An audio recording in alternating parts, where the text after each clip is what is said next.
it stripped pretty much everything from me at that moment in the blink of a second. I couldn't walk. I had the use of both of my legs for a little bit, but one completely went out. I went full force because I couldn't move the way I wanted to. I couldn't play with my babies the way I wanted to. And so I felt terrible about myself. And so makeup kind of really helped me to prepare for each day of war, in essence. Yeah. You don't stop to think about your life can be taken from you in an instant. Yeah. And people don't understand the mental battle that happens, especially inside of a woman, where we lose our hair, we might lose our breasts, we might lose things that make us feel like a woman.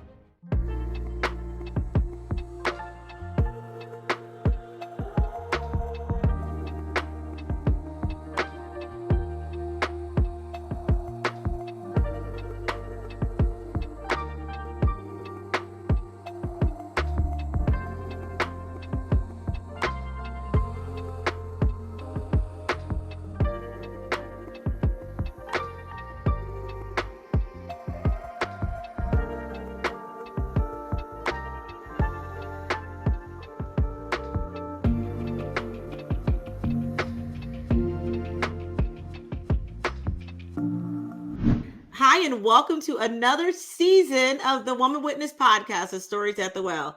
I'm your host, Leah Fortier.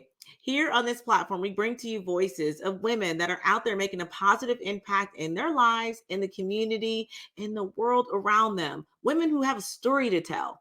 Today, I have a very special guest with us. Before I bring her in, I'll just introduce you a little bit. Today, we have an incredible guest, Miss Julianna Johnson Yates, a celebrity makeup artist and an inspiring founder of a beauty firm that empowers people to be the best versions of themselves with confidence. While juggling a full-time career in managing chronic illnesses, she has found a way to marry the two and be successful at it. We're excited to dive into her journey of resilience and passion for beauty and empowerment. Without further ado, I'm so excited to introduce my guest today, Miss Julianna Johnson Yates. Hi, welcome to the Well, Julianna. Hi, how are you? Thank you for having me. Oh, well, thank you for being here. I'm amazing. I'm so excited to jump into your journey. I think it's so inspiring that you have created a whole entire movement, a firm where you actually empower other people to move in their purpose through beauty. Yes, So ma'am. I am all about that. Yes, ma'am. I love what I do. For me, it made me feel closer to my Heavenly Father Creator. And so I feel like I get to have conversations with him on a day-to-day basis because since he created them, I was like, so what you want me to do? Right. What are we doing? Tell me what you would like to see through me because I don't see what you, but let me know how you want me to work. What is it that you want me to show them that they might not see in themselves? And so that's how I work with every single client. That's how I work with everything that I do. And, I've been able to do some amazing things, sometimes on purpose, because I just get so into the work that I don't think about. You're an autopilot. Not at all. Start, Julianna, by telling us a little bit about your journey. Tell us a little bit about who you are and what inspired you and how you got started. Absolutely. So, I'm Julianna. I am the CEO owner of Crippled But Cute beauty firm. I had a stroke in 2015, and it landed me in a wheelchair for almost 2 years. And so they actually told me I probably wasn't going to walk again. And of course, if anybody that knows me, I was like, I'm stubborn. You told me I can't do something. Now I got to try. Now we're just gonna do it anyway. Right. But it took a little bit of time to be able to walk again. I was in a rehab facility for about 6 to 8 months. It was definitely a hardship. At that time, I only had 2 babies at that time. My youngest at the time was going on 2.5, 3. Oh. And so she was hilarious in her own right. We crawled together. Oh, you couldn't We pick walked her up the up. stairs together.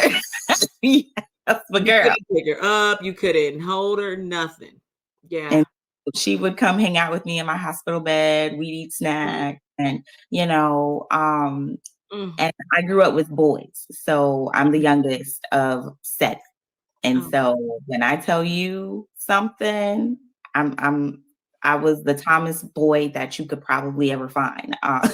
Yeah. So I really wasn't thinking about the makeup game. They wanted me to be a nurse. They expected me to do other things, and that just wasn't my calling. I love to care for people, and I loved to help people. Mhm. But I really couldn't find where my position was at that time. Right. Um, I had been doing makeup before then, but I was coming back off of a stroke. Your motor skills are a little janky. So, Right. so Can I ask you something, Juliana? Just how old, if you don't mind me asking, how old were you when you had your stroke? 25. 25. And Yes, ma'am. I asked that question because I think so many people just think about a stroke and we think, older, right? Older in age, maybe they're not moving around a lot, but to try to comprehend a 25-year-old having a stroke. So I just wanted to kind of get Yeah, an no. idea of what that looked like for you at 25.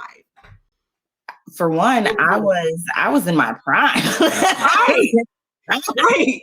And so it was difficult because it stripped pretty much everything for me at that moment in the blink of a second. Yeah. Um, I couldn't walk. I had the use of both of my legs for a little bit, but one completely went out completely. There was Mm. talk of amputating one leg at a Oh, time in my life.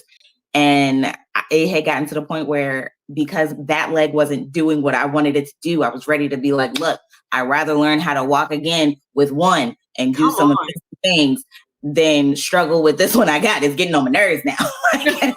It is holding me back. Ooh. Yes. And so a friend of the family who was doing physical therapy, and she would come by the house, she changed my diet, she did exercises off the clock. Like, when I tell you, I pretty much owe her my life. Mm. And I went full force because I couldn't move the way I wanted to. I couldn't play with my babies the way Mhm. I wanted to. And so, my husband, absolutely amazing man, just took his time. And at that time, he was like, look, babe, he was like, there's a lot of things you might not be able to do, but, you know, he Mm. was like, I battle things on my own. So look, if you be my mind, I'll be your legs, and we'll create one person together.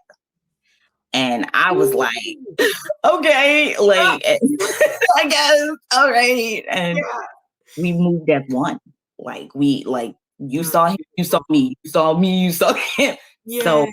we became what we could be for our little family at that moment. And he worked 3 jobs to be able to Mm. support us through my illness, and everything like that. And so, Mm. just amazing. And Yeah. so I felt terrible about myself. And so makeup kind of really helped me to prepare for each day of war, in essence. Yeah.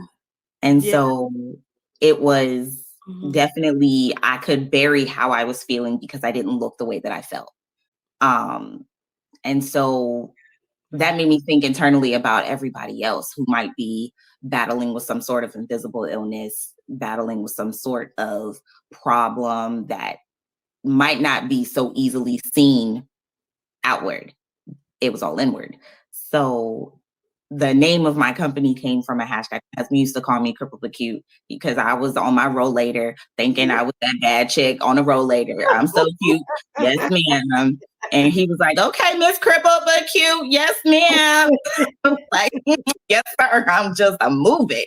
It started as a hashtag. It did. It started as a funny little inside joke. Then it became a calling card later on. I've been able to work with some amazing women that have gone through so much in their lifetime and wouldn't want to go to anybody else because of me and because of my name and what I stood for. They knew exactly what it stood for. They knew exactly who I was without knowing me at that time, but they knew I would understand their struggle. They knew I would have the type of love and care that they wanted and saw what they wanted from me. And that for me was so special because it healed parts of me that were still broken at that time. So I was like, oh my goodness, you guys, this was amazing. One of my favorite to this day, she got in contact with me, and her mom was in a car accident and became a quadriplegic at that. And she said, I don't think you understand. My mother never smiled ever since her accident. And she was bedbound. I climbed in that bed with mom and I did the utmost love and care and did because their daughter was getting married. And so she wanted to feel like the woman she was.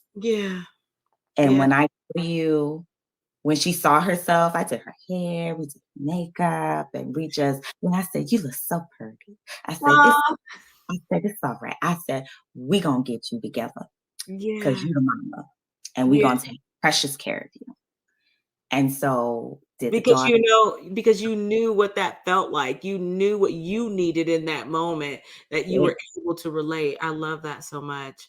And then when the mom and the daughter saw each other, smiled for the first time in years.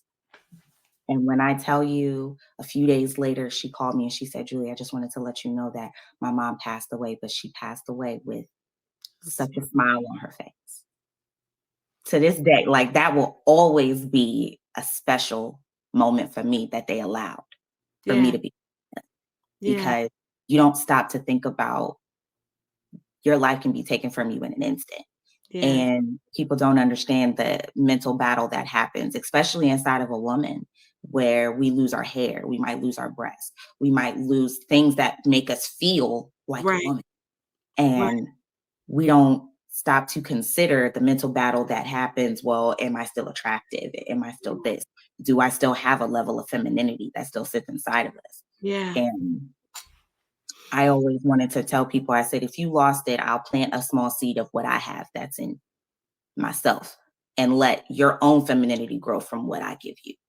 And so it makes you feel different. It makes you, it just gives you a little pep in your step. And so, but having 3 chronic illnesses, people don't stop to consider that I'm sick all day, every day. I wake up with at least 3 to 5 sometimes that's 3 to 5 is a good day of dislocations that I wake up and put my body back together before I get my kids up and ready for school.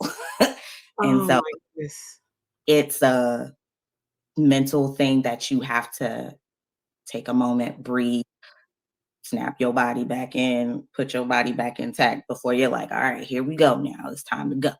And I love my babies in a way because my oldest daughter, she inherited those same diseases that I have, those same chronic illnesses, POTS, and hopefully not gastroparesis where your intestines become paralyzed. So there are certain foods that you're not able to digest.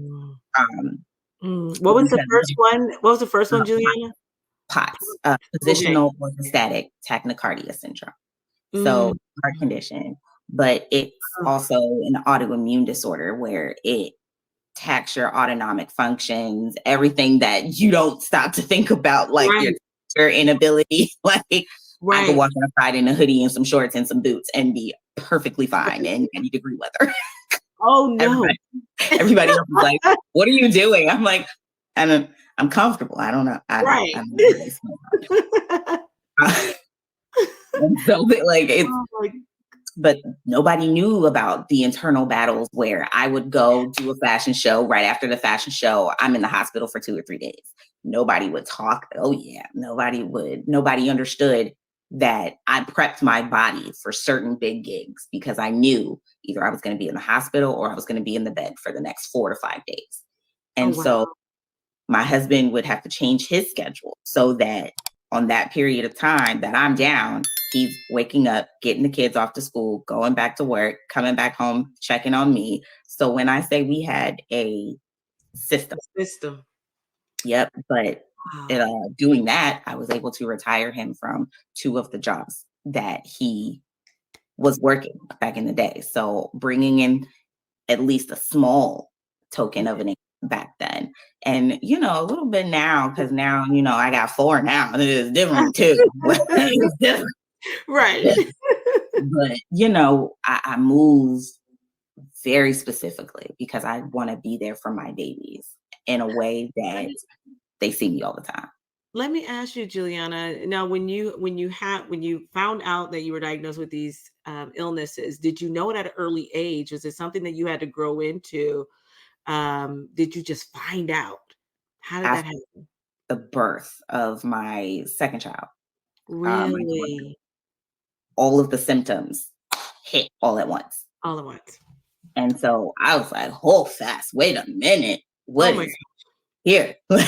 What Right. is going on with the EDS, the Ehlers-Danlos syndrome? It's a connective tissue disorder. So your Mm. connective tissue deteriorates. And so it's like hypermobility. So technically it would be HEDS instead of EDS because there are different facets of EDS. And Mm. so I'm hypermobile. So I could Mm. sit and have my collarbones dislocate or have my shoulders dislocate. Oh my. Yeah. Oh Or my. sternum dislocate. Body parts that you don't even think No, could move. that could even move. And I was like, Oh my well, this gosh. is new. This is Yes. new. Okay. Every year we had a new something pop out. And my husband had to be trained on how to put certain things back together because I would just be in the hospital every day. I would be in the hospital every single day if they wouldn't show him how to help me put certain things back together. And Oh my so goodness, girl. when I say I move Mm. I do my best to move now with precision. We've had some bumps and bruises along the way. Yes. But Yes. now where I've had amazing friends along the way help me to be able to move differently, which Differently. means I'm able to do more, which means I'm able to help more, which means I'm able to move around more. I Mm. love the conversation around women and helping them to see that just because something's wrong with you doesn't mean that you can't go after the thing that you want. It just might look different Yeah. from other people and how they move to reach their goals. It's no different for us. It just might take us a little few extra steps. Yeah. Where some people might go over the hurdle, we might have to go under it or Yeah. around it. Yeah. Let It me just might take a little bit more. let me ask you, you speak about, you told us your journey and finding out of your 3 illnesses, chronic illnesses, and I want to talk to you a little bit about balancing your career and with the illnesses. How did you navigate balancing that full-time job and the challenges in which that faced alone, managing your family and the chronic illnesses? How did you manage that? I had to learn how to say no. I had to learn how to say Come no. on. Yeah. Um, Mm. and I'm fortunate enough to where because I do own my own company, Yeah. I was able to bring my babies with me. And so my babies were my babies have jobs. Okay. Babies send me invoices for Yeah. their time. Come And, on. and so if we're going to work, they've been on movie sets. They have credit in movies Oh my because God. Come on. they work hard. And a lot of them, them two, my 2 oldest, they just wanted to make sure that I was okay. And so they wanted to make sure, hey, mom, you popped your elbow. Are you good? Did you take your medicine? Did you eat something? I'm gonna go bring you something to eat. Or hey, I'm gonna do this. And because I already set you up to do A, B, and C, I made sure that so it took loads off of what I had to do Yeah. because they've already done it. And so, and my husband's just like, and he'll step in, hey, we set you up, we did this, we did this, we did that. They did this, they did this, they did this. This is what this is. I'm going to work now. I'll see you guys when you guys are finished. Okay. It became a collaborative effort. Yeah. And so now my children have experiences in the fashion and beauty and TV and film industry so that they could find what sparks their passion. They can find what is going to excite them in life. And so I loved that in regards to finding that balance. It took time and a lot of errors. A lot of errors. Yeah. Yeah, I can only imagine. So I hear what you're saying. Not only did you learn to say no, but you also learned to accept help. Yeah, And then absolutely. bringing your children in and your husband and just letting them.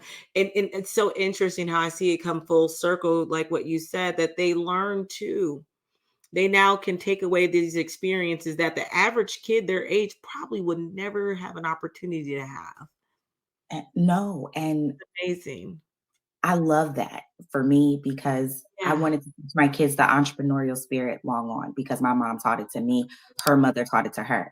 So if I wanted to, they could create a business in admin work, they can create a business in lighting, they can create a business in providing so many different services just Yeah. working. That's So, beautiful. and I loved that. And that's what I wanted to give to them. And I feel it's important because Huge. I have learned in just speaking to others in the chronic illness community that we as women are told to find a husband that's good enough. Yeah, that's it. And I'm like, That's it. met him already. I'm like, Right. I done birthed two of his babies. Okay, where Right. else? Like, It's gotta be something else. Gotta be more. it's got to be something else. It's something else that I could do. Like, I need to move. I need to be mobile. I got to be able to not be the person I once was, but become and evolve into a better person of understanding who she was and what I'm able to provide to the table now. And that was important for me. That's good. I love what you're doing, and I want to segue into my next question by Mhm. saying I love the fact that you've taken your illnesses and you've taken your battles and you turned it into a business. You turned it into a platform, a corporation to help empower other women. You came back to be a witness. Okay. Thank you for that. I want to ask you, you shared with us your memorable story about your first client who you always remember. What advice would you give to someone who is struggling with that confidence and that self image, especially dealing with health challenges and trying to balance home and kids and a career? What advice would you give to that woman or that man who's listening? Mm. I'm going to give you the advice at the time, my 5-year-old daughter gave me, who is now 11. Oh, wow. Isaiah 41:10. Mm. It is her favorite scripture. And it's funny how they turn around and, you be saying things to them and then all of a sudden they be listening. Yes. But Yes. Isaiah 41:10, God is holding on to you with his right hand. And when you stop and think about it, if he has you in your right hand, he's standing in front of you, which means he's leading you and he's guiding. Mm. With that, my child helped me to see that no matter what issue, no matter what problem, he's holding me like this and he's pulling me and helping me and guiding me, anchoring me. Mm. And I was like, What breakdown, you say? breakdown. Okay, look, all right. But also with that, on the other side, do an empowerment shoot. Do an empowerment photo shoot. Go deeper. What do you mean? What does an empowerment photo shoot look like? An empowerment photo shoot, you see them differently. Okay. Some call it an intimacy shoot, to where you are learning to love yourself through different poses, different, get your hair, your makeup done for this shoot so that you see what you look like outside of your everyday. That's going to give you motivation of, she's who I want to be. What attributes does that person have? And it forces you to look inside of yourself. Yeah, it does. You to pull certain things out, and it's just like, that's me. That is me.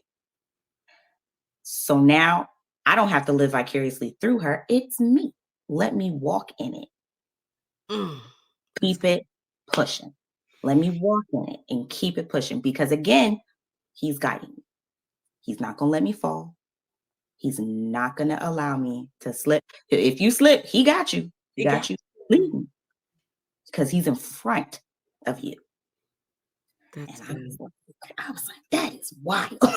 Like, that is so wild. I believe, this is why I strongly believe that you do not discount any information that comes from anybody, especially kids, because out of the mouth of babes, anybody to speak to you. Absolutely. Okay. I want you to talk, we're talking a little bit about faith. And I mean, for you to have instilled such an amazing foundation for your children, because they are able to not only pour into you, they're probably able to pour into any and every child or person that they come in contact with. Talk to us about your faith background. Talk to us, what did that look like in your house? How did you get this foundation of belief? Oof. So my dad actually passed away when I was 10. So I was raised by a single mom and my grandmother. And when I tell you, those are some of the strongest women I've met in my life, probably will never encounter another woman like that. My mom has endured so much in her lifetime. And I appreciate her example for raising and rearing children along with my grandmother. It was weird because I tell people, I said it was like I had a mother and a father, but it was my grandmother and my mama. Because they were so different, but so the same at the same time. It was absolutely hysterical. Two things about two different types of love that you needed. Absolutely. And they allowed me to grow differently, because it was different, because being raised with boys, I recognized my mother had to raise men. Okay. And that's difficult for any mother to raise men. Absolutely. She did an excellent job. So for me, the standing joke was, Julie, you're a woman, female, mannish, industrious woman. That's what you are.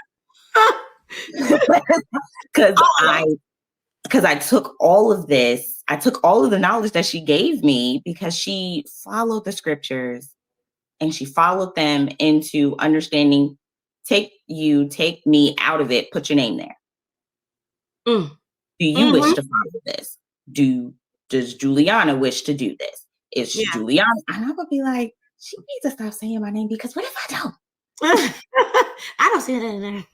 I want to do that.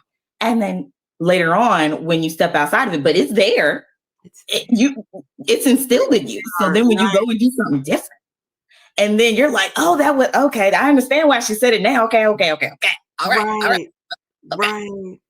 And I recognized that early on.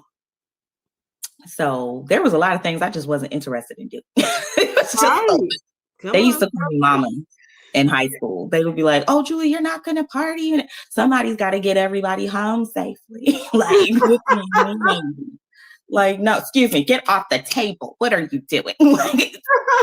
That's who I became. I made sure everybody was fed. I made sure everybody got home safe. Let's party. Let's have a good time. But let's make sure we all live tomorrow. Okay. Oh my gosh.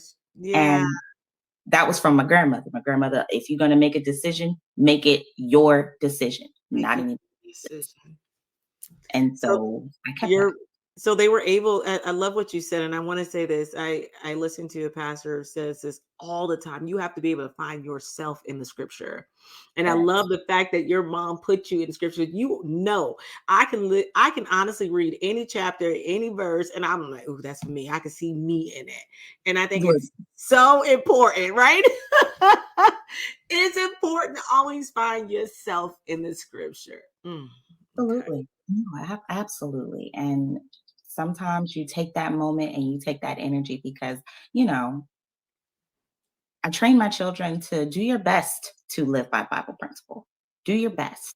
Nobody says it's going to be easy to do, but just by living by one Bible principle can protect you for the rest of your life. Yeah. And then my kids were like, wait, what? What are you talking about? If you abstain and wait for the right person, that protects you from unwanted pregnancies, that protects you from diseases, that protects you from making bad decisions because it impairs your decision making. I Come on. said, just by following one Bible principle Just can lead you into less stress, less emotional discomfort. I said, and that's just one. Imagine if you lived by all of them. Ooh, come on. That's So good.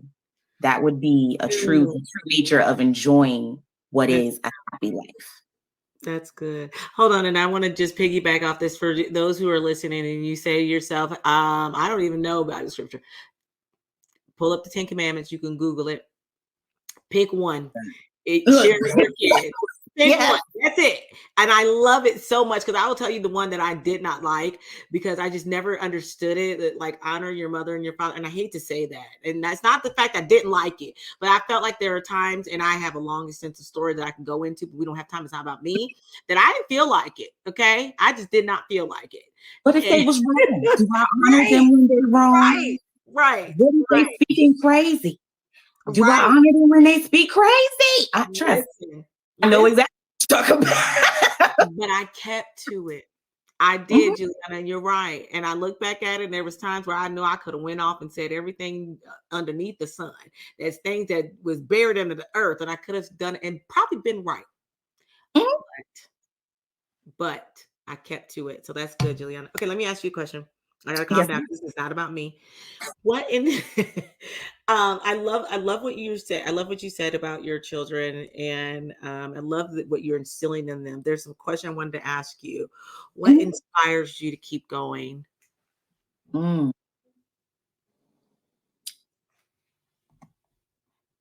girl. All of my kids, really, and my husband, but really my girls. I know my mom didn't wear a lot of makeup growing up. Yeah. My mom, she instilled you look presentable, but didn't necessarily explain all the way of what presentable means.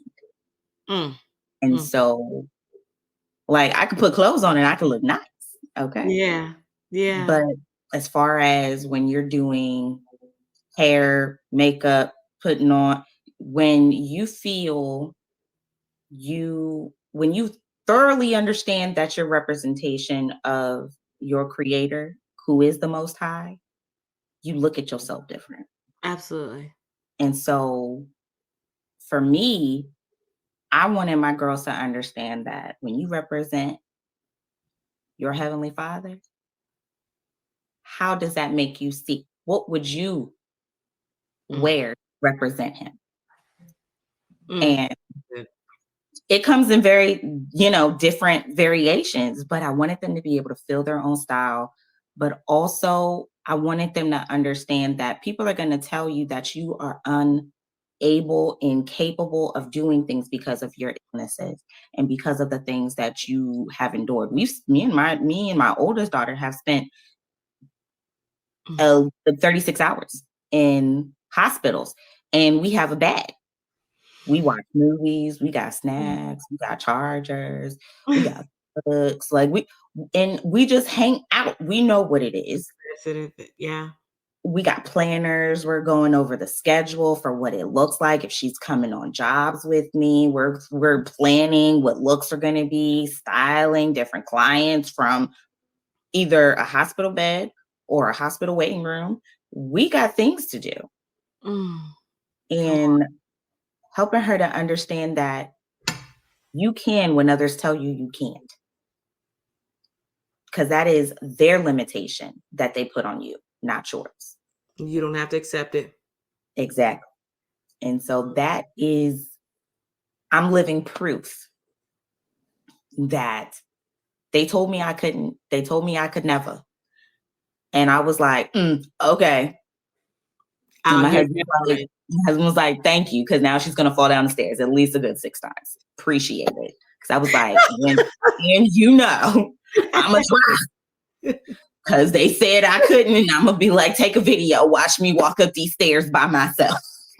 Come on, Julianna. I did it. And I went viral for it. Oh my gosh. Look at that. Share that video with us. I want everyone to see it.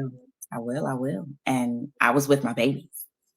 My babies are right there. And I teach them determination. I teach them discipline. I teach them, an understanding that people, we call them healthies. That's the kind of the inside joke, the healthies. I said, healthies are not always going to understand. I said, because they're going to have a problem watching you fall. They're going to have a problem watching you get dirty, bleed a little bit. They're going to want to pick you up and do it for you. You have to learn how to respectfully say, what looks like pain to you is a triumph to me, but you have to allow me to find my triumph. Okay. And so that forces all of my kids to look at people that are going through different illnesses differently. Okay. Wait for them to ask you for help. Respect their boundaries. You can always ask, hey, are you okay? Do you need some assistance? And if they say no, say, okay, well, I hope you have a great day. Yeah. For one, they're going to understand that somebody taught them that just because it looks hard for you, watch. They probably have been working up to this moment so that they could try and get it right this time. That's beautiful. Oh my gosh. Julianna, it's beautiful. Oh my gosh. I love it. Okay. I have to ask you. I love what you are instilling. I just want to say this real quick. I want everyone to listen. I love what you are instilling, and I love what you instilling in your children. I love what you have shared with here on the Woman Witness podcast. I am even inspired. So many, let me just put this in a different perspective of what I heard you say, Julianna. I believe that so many people, they want to start that business. They want to go back to school. They want to go and buy that house or get that loan for that car. But they just say, I don't know how. I don't have the credit. I wasn't brought up in the right place. I don't have the money. And so we don't try. We put our own limitations or the limitations that others have given to us, and we wear it. But from what I hear you saying is that we don't have to accept it. We have to try. We have to try. You have to start that business. If it fails, fine. You got to start writing that book. If it fails, fine. If people ask you for help, they ask for, if you need the help, take it. Yep. If you don't be afraid to ask for the level of help that you need, because the help people want to give might not be the help that you need. That's good. Yeah. So you have to be ready to think about the level of help and the capacity a person might be able to give it. Because they might not be able to, because they were never taught how to help a person in the level of how they need help. Oh, that's good. That's good. And it happens. But don't be so upset at first. Okay. Because I'm in a wheelchair and people trying to push my wheelchair. And I'm just like, didn't I say? They still wheeling. Look, I can't do nothing. Okay. And I'm just mad. My husband had to explain to people, because they would be fussing him out, cursing him out on the street, because I would not let him touch my wheelchair unless I delegated him to touch it. And he was like, you have to understand, as hard as it is for me to watch her, this is something she needs for her. because she'll tell me when her arms get hot enough, y'all, she gonna be like, baby, help me, please. And I show right. and he's right there. He is right there. Have that advocate. Have that person that is gonna be like, she could do it. He can do it. They can do it. I love that. And just be there. Yeah. Okay. I love it. I looked up in our time. But before I go, I want to ask you a couple more questions. I want to ask, looking towards the future, what are your aspirations as far as with Crippled But Cute? What are your aspirations? Where do you see Crippled But Cute in the next 2 to 3 years? Oof. So this is just what I'm told. Okay. It's just what I'm told. I would love to do ad speaking engagements as I feel like I come with a very unique perspective. I feel like there are a lot of women, especially Black women, that are out there that want to be soft, but because of whatever illness that they suffer, it forces them to be hard. Mm-hmm. And we already have to be hard out in the street, and then we're deemed an angry Black woman. Now we are angry, sick Black woman. And so, and that just adds more to it. So, but then that also adds another layer. I definitely would love to be able to do more classes. I started doing my men in makeup classes. That was something that was new, that it's new and exciting for men in the modeling industry and entertainment industry, showing them how to be able to do something simple so that I don't have to see their hyperpigmentation before I see their eyeballs. Let's have that conversation about skincare. Let's have that conversation about basic male grooming, because nowadays that's not taught anymore. So everybody's too scared to, but go ahead. Okay. But yeah, eventually I would love to be able to write a book. I can see that. Trust me, I definitely. Julie, did you write a book yet? No, ma'am. That was gonna be my next question. I think once you do that, that's going to lead off into your speaking engagements, and it's going to take off from there. Okay, Julianna, I'm giving you back the floor, and I want you to leave the ladies something to take with them throughout the week. After listening to this, I want them to be, I know that they will be inspired. Give them something to hold on to for the rest of the week. Give them something to hold on to for the rest of the week. Know that no matter what, regardless of whether you feel inadequate, you feel, what's the other word I'm looking for? We used inadequate, but yes. Know that there's always two sides to every perception. There's two sides to every feeling. Yeah. So if you can focus on the bad one, put more energy into the good one. You can feel bad, but put the energy into the good. That's good. So that's good. No, that's good. That's how I look at it.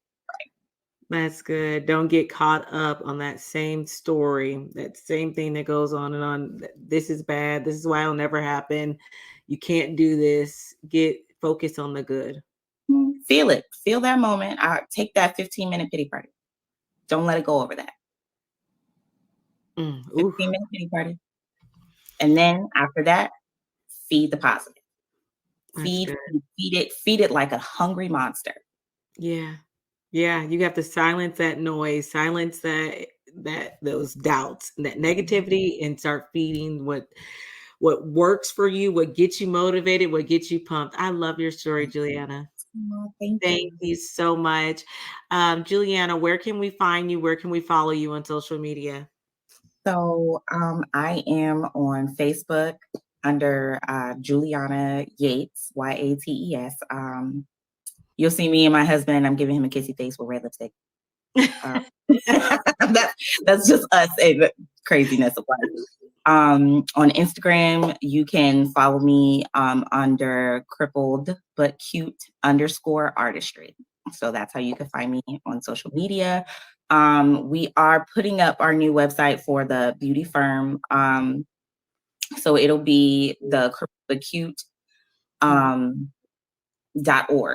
when it's up. So have it. It should be done by the 15th of September. So they tell. Yeah, you'll have it.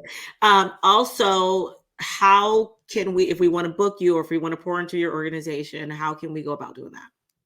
So on Instagram, feel free. I have links connected to my Instagram. You can book me on Instagram. You can book me through my Facebook Messenger, both of which connected to my WhatsApp. So you can book me, tell me what you need. I travel all over the country. So nice to get you out here to California. Okay. Well, I thank you so much, Julianna, for coming in and pouring here this well. I do want to tell you, I know you have a story in you. And for those who don't know, I have written 16 books. I do have a writing academy, Woman Witness Writing Academy, where I help women write their books and tell their truth. Okay. So I'm just going to plant that there, but I want you to write that book. I think I feel it in my heart and soul. Anyone who's listening, they know too. You need to write the book. Okay, so thank you so much for coming and pouring here on this well. Ladies, I want to thank you for tuning in to another episode, another season of Woman Witness Podcast, The Stories at the Well. If you are inspired by something that was said today, we ask that you like, we ask that you subscribe, we ask that you follow Julianna on all social media. And of course, share it with a friend, share it with a sister. Let them know that they're not alone. Let them know that their story can and will actually affect other people, but they got to live through it and they have to tell it. Okay. Until next time, perhaps you are chosen for such a time as this to write, to tell your story, your truth. Bye-bye.